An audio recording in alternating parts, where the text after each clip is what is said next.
It's that time again. It's story time for the kids. And this week we've got a story called The Forgiving Prince. Jacob had 12 sons, but of all his sons, Joseph was his favorite. This is Joseph here. One day, Jacob gave Joseph a new, splendid robe.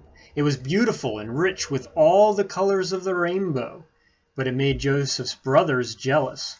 See them back here? They wanted rich rainbow robes too. Then to make matters worse, Joseph kept on having these special dreams. I dreamed I was the greatest, he said. I was king, and you all bowed down to me, is what he told his brothers. Now I'm sure you know, even if Joseph didn't, that telling your brothers things like that isn't a very good idea. Joseph's brothers hated him even more. They wanted to kill Joseph and his dreams.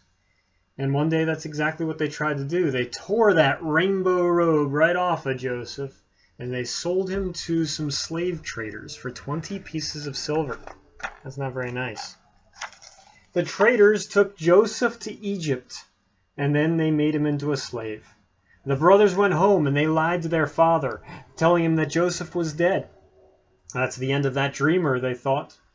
But they were wrong, because God had a magnificent dream for Joseph.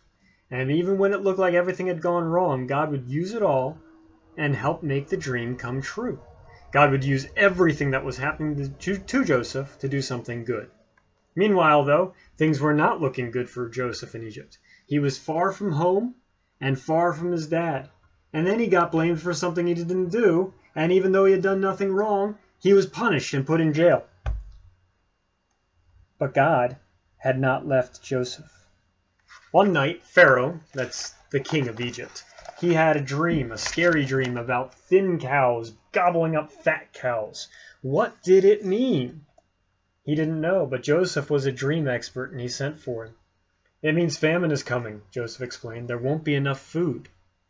Pharaoh was so pleased by Joseph's skill, he immediately took Joseph out of jail and made him a prince. Now, back home, Joseph's brothers had run out of food, and everyone was hungry. God's special family was in danger. If they didn't get food, they'd starve to death, so Joseph's brothers traveled to Egypt to buy food. They came and knelt before the new prince. His brothers didn't know the prince was Joseph, but Joseph knew who they were. Joseph's dream, the one about his brothers bowing down to him, was coming true. "It's me!" Joseph cried. And when they saw it was Joseph, his brothers were afraid. They had wronged Joseph, they had sinned, and they knew it. Now Joseph would certainly punish them. But Joseph looked at his brothers, and his eyes filled with tears.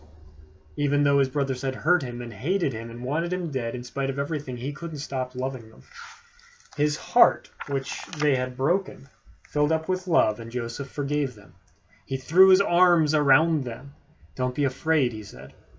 Behind what you were doing, underneath everything that was happening, God was doing something good. God was making everything right again. Joseph didn't punish them. He rescued them.